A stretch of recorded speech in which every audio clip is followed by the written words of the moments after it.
우리 형제들 쉐어링을 들어보니 참 잘된 형제들도 계시고 또 어려운 가운데 계신 분도 계시고 또 정말 각자의 상황 속에서 그래도 믿음을 지키고 인내하며 정말 잘 싸우고 있다는 생각이 들었고요.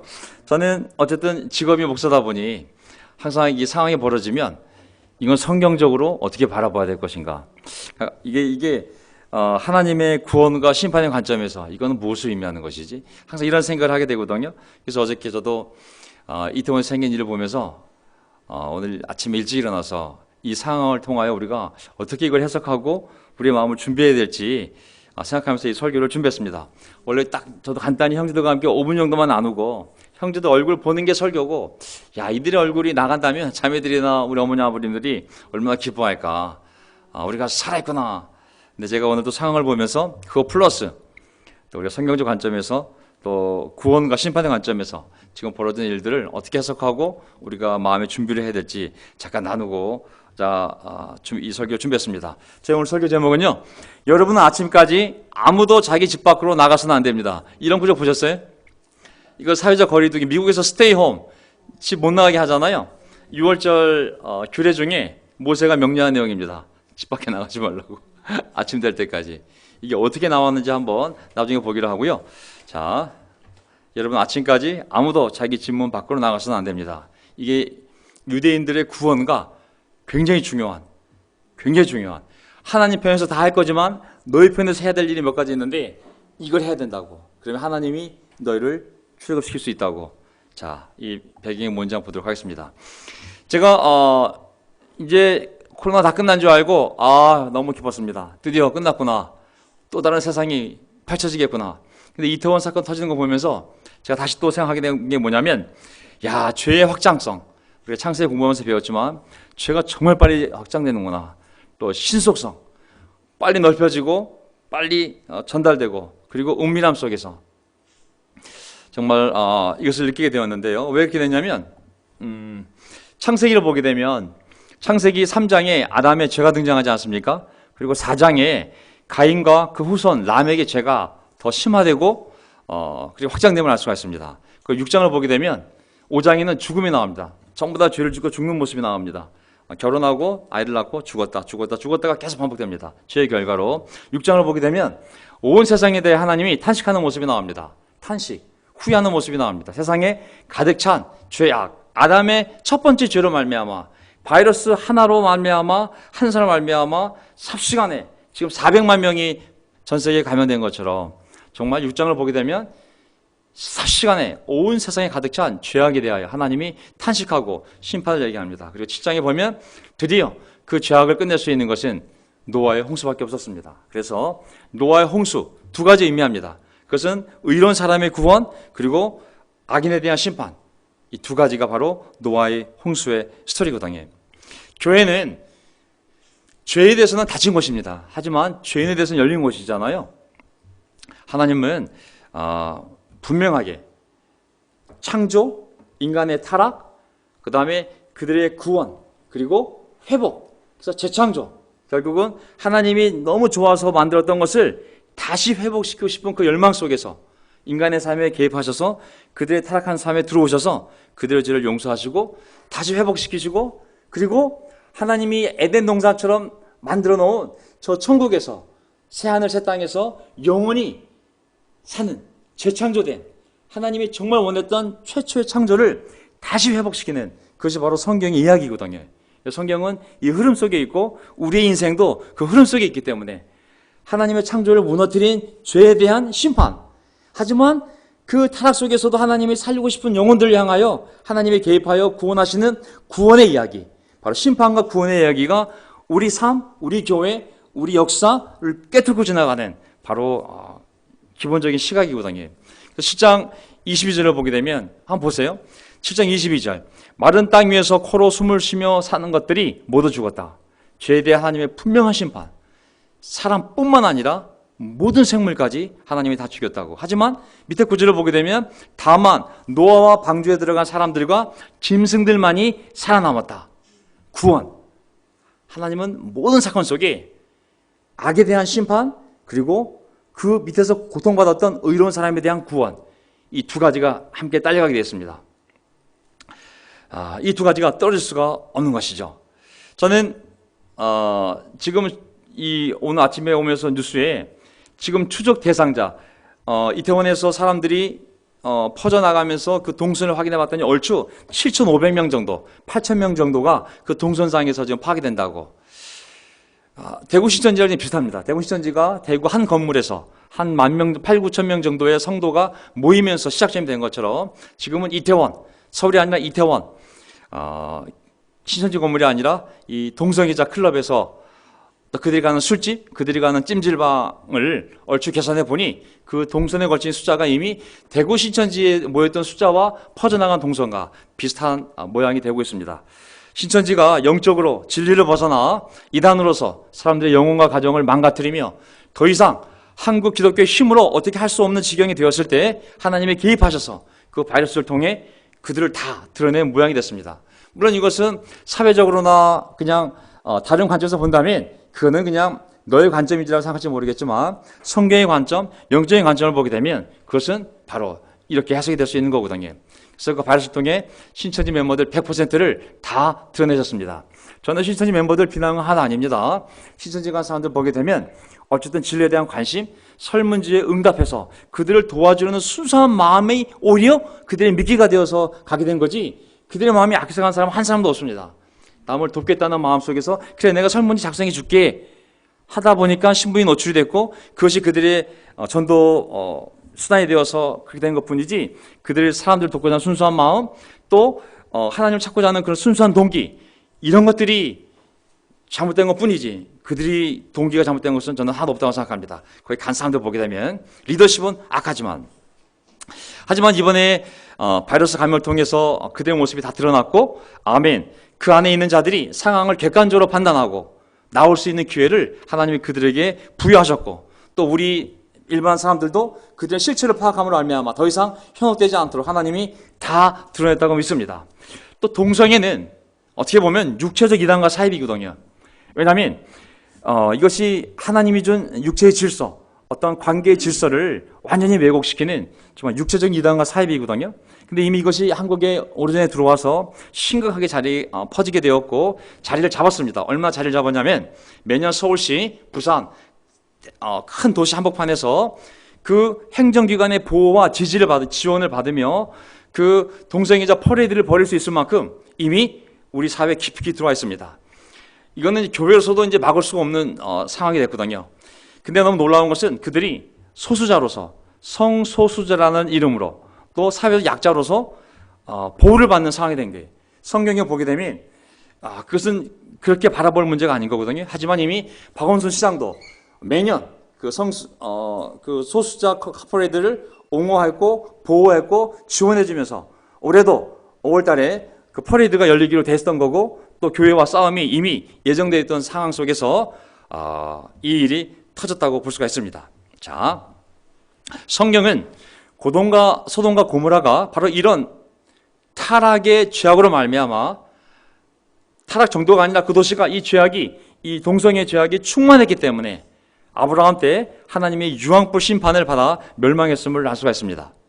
그 심판을 통해 400년간, 4,000년간 이미 4,000년간 폐허로 지금까지 남아있는 사실을 생각해 보면 이 동성애라는 것이 얼마나 어리석고 악한 죄인지를 성경은 우리에게 증거하고 있습니다.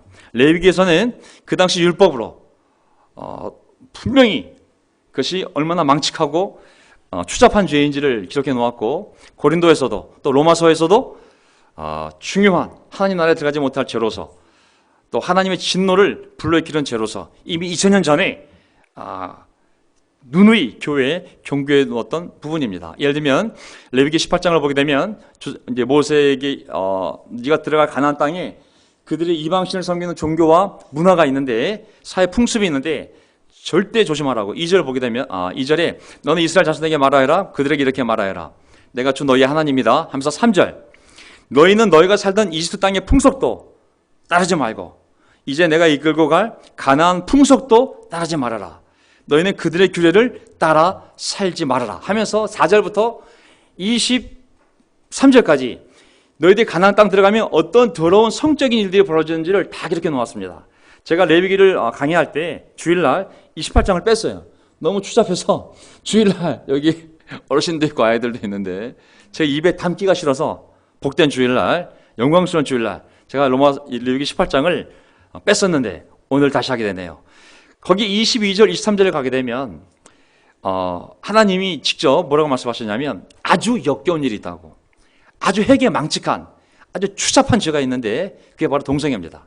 22절에 그 동성애에 대해서, 23절에는 더 추악한 죄에 대해서 얘기하는데 이 두 구절에서 하나님께서 아주 추잡한 일이요, 역겨운 일이요, 망측한 죄라고, 너희 가운데 절대로 그런 일이 있으면 안 된다고, 가나안 땅에 그것이 만연했기 때문에 내가 그들을 쫓아내는 거라고. 너희는 24절을 보게 되면 위에서 말한 것 가운데 어느 하나라도 저지르면 이것은 너희가 스스로를 더럽히는 일이니 그런 일이 없도록 하여라. 내가 너희 앞에서 쫓아낼 민족들이, 가나안 7 족속들이 바로 그런 짓들을 하다가 스스로 자신을 더럽혔다. 너희는 절대로 그런 일을 따라해서 너희 스스로 더럽히지 마들. 그것 때문에 그들이 이 땅에서 쫓겨난 거라고. 25절. 따라서 그들이 사는 땅에서 그들이 사는 땅까지 더럽게 되었다. 사람의 죄가 관영되게 되면, 충만하게 되면 그 땅까지 더럽게 된다는 표현을 성경을 쓰고 있거든요. 그 땅까지도. 홍수 때 사람만 죽인 것이 아니잖아요. 그 땅이 완전히 잠겨서 생물이 다 죽지 않습니까? 그러면 나는 이 악한 땅을 벌하였고 그 땅은 그 거주자들을 토해내게 되었다. 사람의 죄악이 가득 차면 땅이 타락하게 되고 하나님은 그 땅에서 그 사는 사람들을 토해낸다고 그렇게 표현을 하나님이 쓰셨습니다. 그러면서 뭐라고 그랬냐면 본토 사람이나 너희와 함께 사는 외국 사람이나 다 마찬가지. 저 보세요. 이제 가나안 땅 들어가게 되면 너도 있지만 너와 함께 출애굽한 외국인도 있다고. 근데 그 외국인 포함해서 그들이 그 죄를 짓게 내버려 두면 너희들과 마찬가지로 그 죄가 퍼질 것이고 나는 그 땅을 너에게서 그 땅에서 너희를 토해낼 거라고. 이번에 이 죄악, 이 퍼져나간 동선이 신천지는 영적인 사입이 이단의 그 동선이었다면 이번에는 육적인 이 관계를, 하나님의 질서를 완전히 망가뜨린 정말 이단 사입이 같은 사람들의 모임이 주로 클럽, 이태원에 있는 클럽, 거기 있는 동성애자들 카페, 동성애자들 술집, 동성애자들 찜질방, 이 라인을 따라 지금 퍼져나가고 있어요. 27절. 이 가운데 프랑스인도, 지금 영국인도, 외국 사람들이 거기에 많이 가 있지 않습니까? 제주도에서 이태원까지 왜 갔겠어요? 청주에서 왜 갔겠어요? 왜 군인이 휴가 받자마자 이태원을 달려갔겠어요? 자기가 살고 있는 도시에 클럽이 없어서가 아니라 바로 이 동성애자 카페, 동성애자 찜질방, 동성애자 술집, 이 동성애자 그룹을 찾기 위해서 그들이 그 먼 곳에 풀자마자 달려간 거 아니겠습니까? 이 10절 보게 되면 너희보다 앞서 그 땅에 살던 사람들은 이 역겨운 모든 짓을 하여 그 땅을 더럽히고 말았다. 그러나 너희가 그 땅을 더럽히면 마치 너희보다 앞서 그 땅에 살던 민족을 그 땅에 토해냈듯이 너희를 토해낼 것이다. 결국은 이스라엘 백성도 토해내졌거든요. 29절. 누구든지 위에서 말한 역겨운 짓 가운데 어느 하나라도 범하면 백성은 그런 짓을 하는 사람과는 관계를 끊어야 한다. 격리 정도가 아니라 그러한 죄가 있을 때 지금 바이러스 격리시키듯이 완전히 그것을 끊어야 되는데 이 한국 사회는 그 죄를 너무 오랫동안 받아들였고 이미 문화화되었고 최고의 방송 작가도 동성애자를 아름답게 미화하는 시나리오를 쓰면서 방송을 타고 있고 웬만한 영화, 아카데미상, 주연상, 트럼프 미국 대통령이 한국의 기생충 영화가 아카데미상을 받았을 때 그걸 비난하면서 뭐라고 얘기하냐면 왜 그런 영화에 상을 주냐고. 인도에 좋은 영화가 있다고. 그런 사람한테 상을 줘야 된다고. 근데 그 인도 영화가 동성애 영화였거든요. 이만큼 세상이 타락했음을 알 수가 있습니다. 저는 박원순 시장이 자기가 뿌린 대가를 거둬들일 때가 됐다고 생각했습니다. 왜냐하면 오늘 알다시피 수천 명이 넘는 사람들이 다 퍼져나갔는데 대부분이 어디 있겠어요? 서울 안에 있거든요. 지금 며칠이 지났고 그들이 직장, 가족, 학교, 지금 제가 살고 있는 곳에서도 대학생이 거기 갔다 온 학생이 돼가지고 걸려가지고 확진자가 돼서 지금 이제 서울이 이 동생의 라인을 타고 퍼져나가는 상황에 이르게 된 것이죠. 그들을 사회적 약자라고 소설하고 보호해주면서 홍보하고 떳떳하게 세상에 알릴 수 있도록 영향을 줄 수 있도록 자리를 깔아준 우리 박원순 시장님 고생 많이 하실 것 같습니다. 고린도서 6장 9절을 보게 되면 바울도 이 얘기를 했거든요. 불의한 사람들은 하나님 나라를 상속받지 못하라는 것을 알지 못합니까? 착각하지 마십시오. 그러면서 음행하는 사람, 우상 숭배하는 사람, 간음하는 사람, 그리고 바로 나온 게 뭐냐면 여성 노릇하는 사람, 동성애하는 사람들 결코 하나님 나라 상속받지 못할 것입니다. 저는 초대도 말씀드렸다시피 교회는 죄에 대해서는 닫힌 곳이지만 죄인에 대해서는 열린 곳이에요. 11절을 보게 되면 분명히 동성애에 대해서 하나님 나라에 못 들어간다고 얘기해주고 있는데 11절에 뭐라고 말씀하고 있냐면 여러분 가운데 이런 사람들이 덜어 있었습니다. 야, 교회 안에 멤버들 중에 고린도 교회 세워진 교회 안에 옛날 동성애 하다가 개종해서 회개하고 제자가 된 사람들이 있는 거예요. 그러나 여러분은 주 예수 그리스도의 이름과 우리 하나님의 성령으로 씻겨지고 거룩하게 되고 의롭게 되었습니다. 왜냐하면 그 당시에 모든 이방 종교가 여사제랑 성관계를 갖는 것이 제사를 드리는 거기 때문에 어쩔 수 없이 이방신과 이 간음 그리고 이 음란함이 다 연결되어 있잖아요. 어쨌든지 간에 우리가 오해하지 말 것은 동성애라는 죄악을 우리가 죄로 간주하고 멀리하는 것이지 동성애자 자체는 우리가 그들을 사랑해야 되고 품어야 되고 어떻게 해서든 회개해서 다시 정상적인 삶으로 돌아올 수 있도록 우리가 관심을 갖고 도와줘야 될 사람인 거거든요. 저는 신천지에 계신 분도 저희 교회 오기를 환영합니다. 아멘. 나오고 싶은 분 있으면 어느 분이든지 오시기를 바랍니다. 이 방송을 듣는 분 용기를 내셔서 오신다면 예수님의 사랑으로 정말 교제하며 어떻게 해서든 참 복음으로 정말 급빔을 찾을 수 있도록 기쁨을 찾을 수 있도록 도와드리고 싶어요. 또 동성애자 만약에 경험했던 이 방송을 듣는 어떤 방문자분이 있다면 정말 이번 기회에 하나님의 정말 이 깨달음을 통해서 정말 용기를 내서 꼭 교회 나오셔서 성경 공부하고 올바른 성으로 올바른 관계로 돌아올 수 있게 되기를 기도하겠습니다.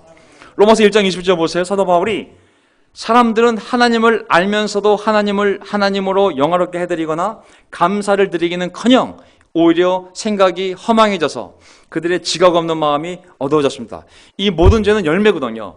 왜 이런 일이 생기냐면 사람들이 하나님을 알만한데도 알려고 하지 않고 하나님을 알면 하나님을 영광스럽게 하면서 감사하게 하면서 많은 아름다운 선한 열매들을 맺을 수 있는데 하나님을 알려고 하지 않고 하나님을 영광스럽게 하지 않고 하나님께 감사하기는커녕 그 반대편으로 살려고 할 때 이 세상을 지배하는 마귀의 음란함과 유혹과 마귀의 책략에 걸려들어서 생각이 허망해지고 그들의 지각 없는 마음이 어두워짐으로 말미암아 우리는 행복하게 살고 싶은데 진리대로 살고 싶은데 삶의 결과는 그 반대편으로 저절로 자연적으로 갈 수밖에 없다는 것을 얘기합니다. 그래서 22절을 보게 되면 실상은 어리석은 사람이 되었고 하나님을 알고 하나님을 영광스럽게 하려고 하고 하나님을 찾으려고 하고 하나님께 감사하는 삶을 살려고 하면 정말 그 놀라운 삶이 주어지지만 그걸 하지 않았을 때 실상은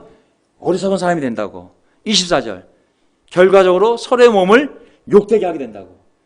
사람의 생각, 감정, 마음, 철학이 바뀌게 되면 몸에도 영향을 주지 않습니까?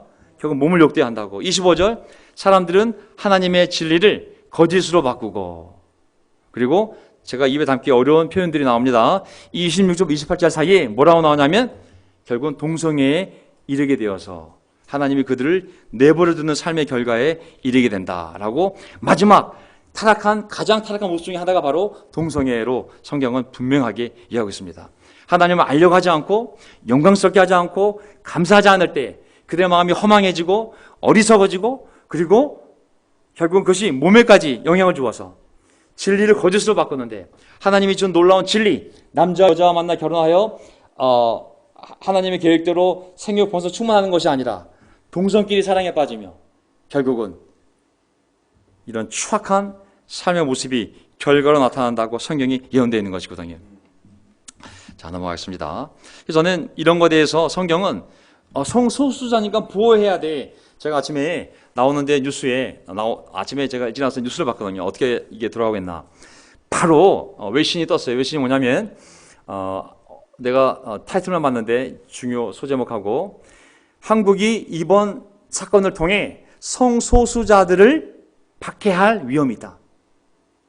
신천지가 터졌을 때 그런 종교 작은 집단을 했던 것처럼 이번에 또 한국 사회가 이 보수의 한국 사회가 이들 때문에 이게 퍼졌다고 그러면서 이 성소수자들을 박해할 위험이 있다라고 나왔어요.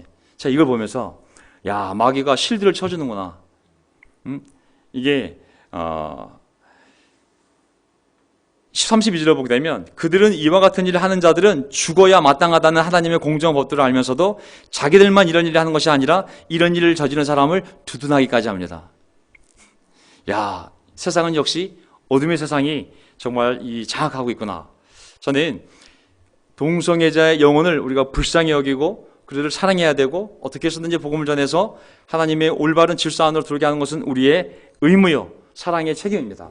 하지만 죄는 분명히 성경이 기록되어 있는 대로 악한 것이고 추잡한 것이고 망측한 것이고 그것은 무서운 심판의 열매인 거거든요.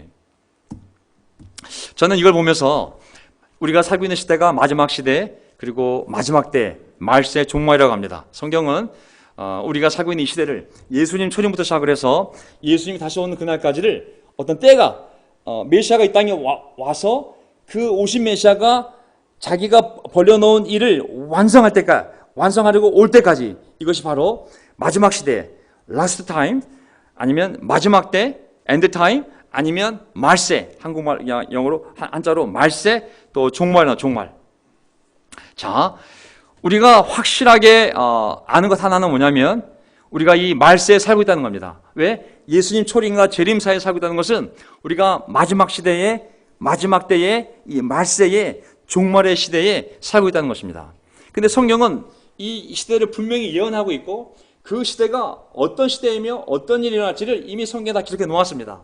우리가 요한계시를 공부하면서 이제 하나하나 이 마지막 시대, 마지막 때, 말세, 종말에 왜 이런 수많은 일들이 벌어지는지를 요한계시를 통해 이제 다 해석을 해나갈 건데 또 성경은 뭘 예언하고 있냐면 마지막 시대의 마지막 날, 마지막 때의 마지막 날, 그 말세의 끝날, 종말의 마지막 날, 예수님이 재림하는 그 날에 대해서 또 분명히 예언해 놨습니다. 마지막 때라는 것은 우리가 확신하는 바인데 그 마지막 때, 마지막 시대, 우리가 살고 있는 이 종말 시대, 이 말세의 그 끝날, 그 하루, 예수님이 구름 타고 오시는 그 하루가 언제인지는 우리가 확신할 수 없습니다. 하지만 분명한 것은 이 마지막 시대 때 하나님이 구원할 사람을 구원하시고 심판할 사람을 심판하시면서 가시다가 언젠가 그 마지막 날이 와서 심판의 완성, 구원의 완성한 날이 예수님의 재림과 함께 임할 거라는 것을 성경이 분명히 얘기하고 있는 것이거든요. 이 말세의 시대에 심판과 구원은 항상 같이 가는 겁니다. 악인을 심판하시고 의인을 보호하시고 구원하시는 것. 이건 모든 시대, 모든 역사에 하나님의 섭리는 악인을 심판하시고 그리고 의인을 하나님 보호하시고 구원하시는 것. 이게 역사의 분명한 저 시각이거든요. 복음을 받아들이면 구원을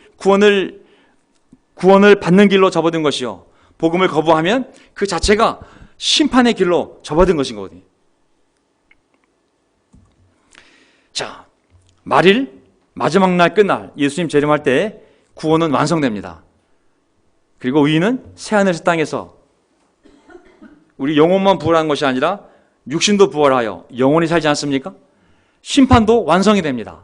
악인은 이 땅에서도 죄의 대가를 치르지만 육신의 죽음이 중요한 것이 아니라 둘째 죽음을 맞이하는데 그것은 지옥불에 우리가 지은 죄의 행적에 따라 하나님이 지옥불에 던지는 둘째 죽음, 그것이 바로 심판의 완성인 것이죠. 이제 예수님이 재림하게 되면 구원도 완성이 되고 심판도 완성이 되는데 구원의 완성은 우리가 영혼은 부활했지만 육이 죽지 않습니까? 하지만 육도 부활하여 하나님과 함께 새하늘 새 땅에서 어린 양의 신부가 되어 영원히 함께 사는 것이며 심판도 죽었다가 다시 부활하여 지옥에 던져지는 것, 이것이 바로 심판의 완성인 것이죠. 자, 레위기법을 보게 되면 저는 이걸 생각하면서 이 악하고 더러운 세상 속에서 어떻게 우리와 우리 자신이 건강하게 영육간에 살 수 있을까? 바로 레위기 18장 4절을 보게 되면 1, 2, 3절에 너희가 가나안 땅 들어가거든 이집트에서 살던 방식으로 살지 말고 들어가서 살 땅의 민족들이 사는 방식으로 살지 말라고. 그럼 어떻게 살아야 됩니까? 4절 너희는 내가 명한 법도를 따르고 내가 세운 규례를 따라 살아라. 내가 주 너희의 하나님이다.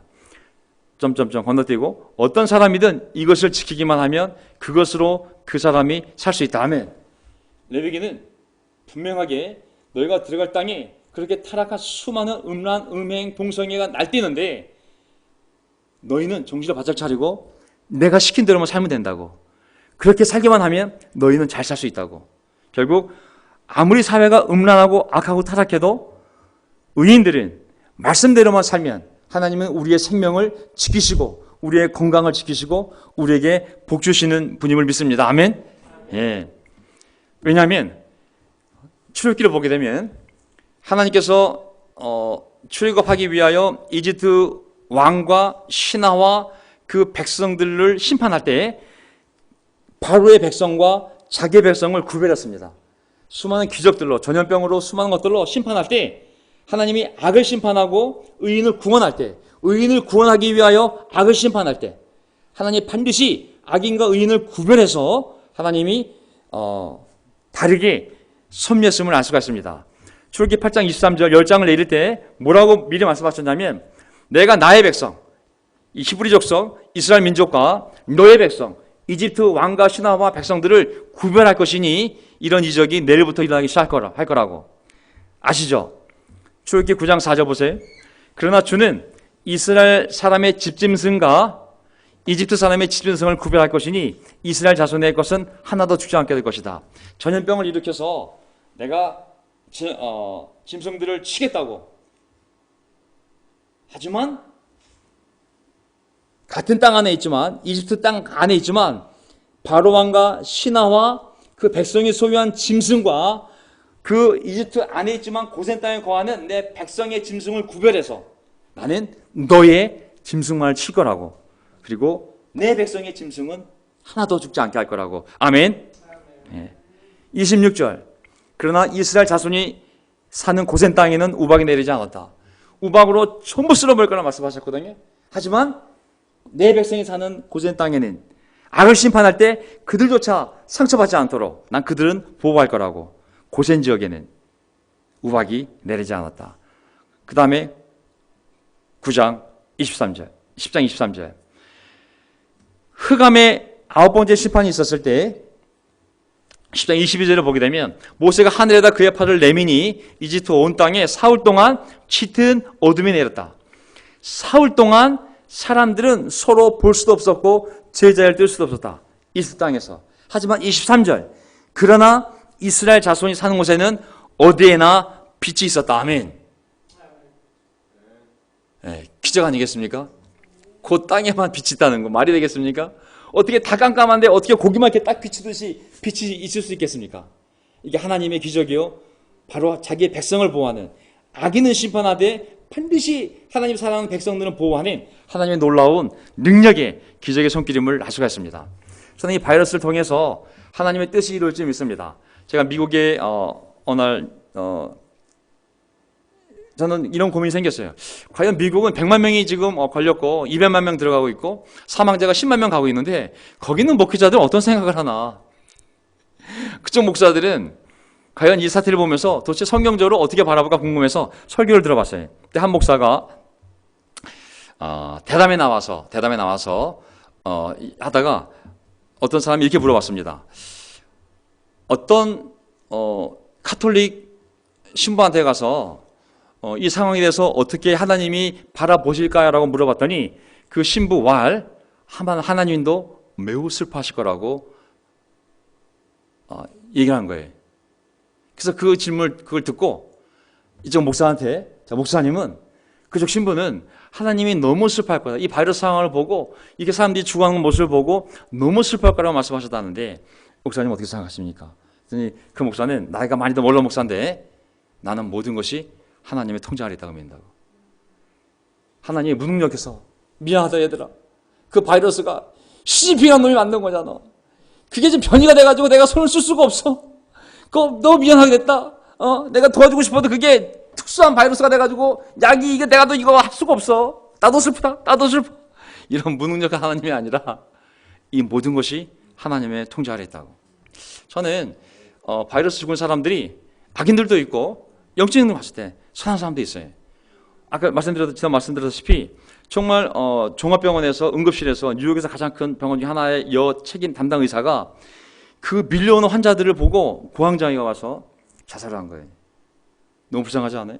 그것뿐만 아니라 목사도 죽으신 분도 계시고 또 죽은 사람들 중에 그 10만 명 도달하게 되면 왜 그 안에 죄 없이 회개하고 열심히 신앙생활하는 사람 중에 죽은 사람이 없겠어요? 하지만 악인들은 죽으면 무서운 심판이 되겠지만 그들은 하나님의 품을 가지 않을까요? 정말 그들이 억울하게 이 과정 중에서 우리는 모르지만 죽는다면 그들을 하나님의 품으로 가서 위로받지 않을까요?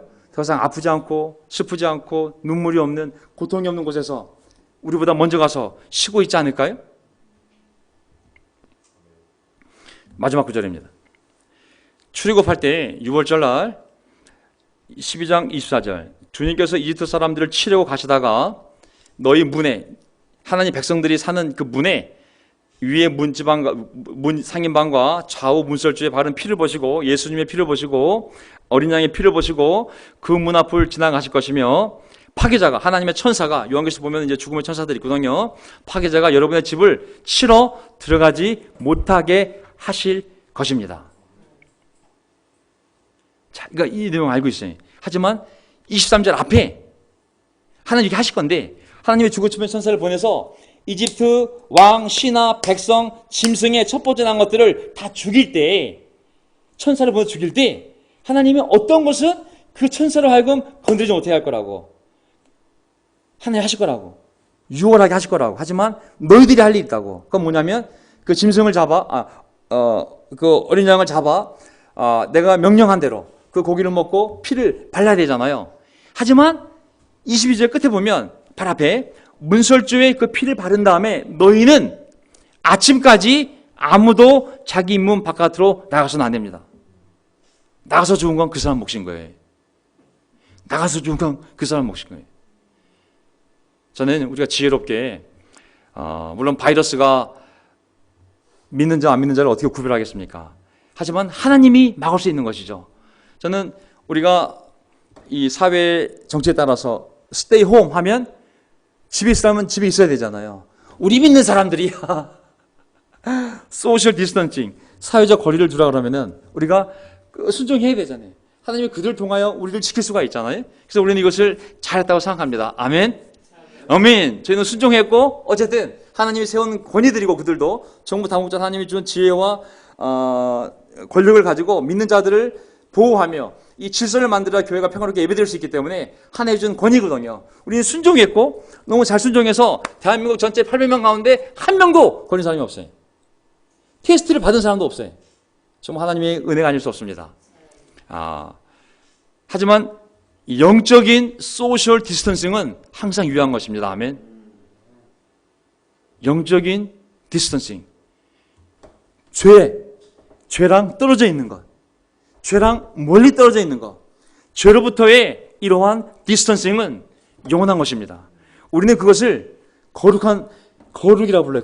거룩은 죄로부터 떨어진 정도가 아니라 죄가 없는, 거룩이라는 단어가 하나님께 해당되는 단어잖아요. 죄가 없는 분이니까 우리가 죄랑 멀리하는 이 sin distancing 삶을 계속 살아야 됩니다. 아멘.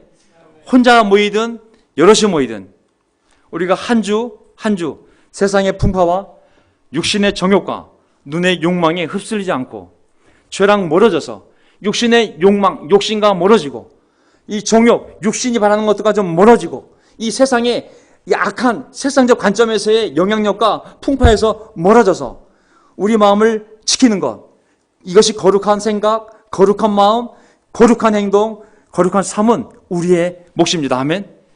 그렇게 하실 수 있도록 예수님께서 우리의 삶을 인도해 가실 줄 믿습니다. 저는 실망스러운 일이 벌어지긴 했지만 너무 실망하지 마시고 우리를 보호하실 겁니다. 하나님이. 아멘. 악인들은 드러내셔도 우리는 보호하실 겁니다. 우리가 사회 정책에 잘 따라가면서 나아갈 때 하나님 반드시 이 환난으로부터 우리를 지켜주시고 지금 당장은 직장, 생계 모든 것이 퀘스천 마크요. 불확실하고 어떤 건 절망지로 보이지만 전 주님의 능력의 손이 우리를 계속 앞으로 전진할 수 있도록 우리의 가정과 우리의 자녀와 우리의 부모님 그리고 우리의 삶을 지켜주실 줄, 이 교회를 지켜주실 줄 믿습니다. 아멘. 제가 그런 확신을 갖고 또 같이 모여서 어떻게 또 하면 좋을지 형제들 지혜를 모아보도록 하겠습니다. 자, 우리 마지막 반응의 기도 성령 선생님께서 해주겠습니다.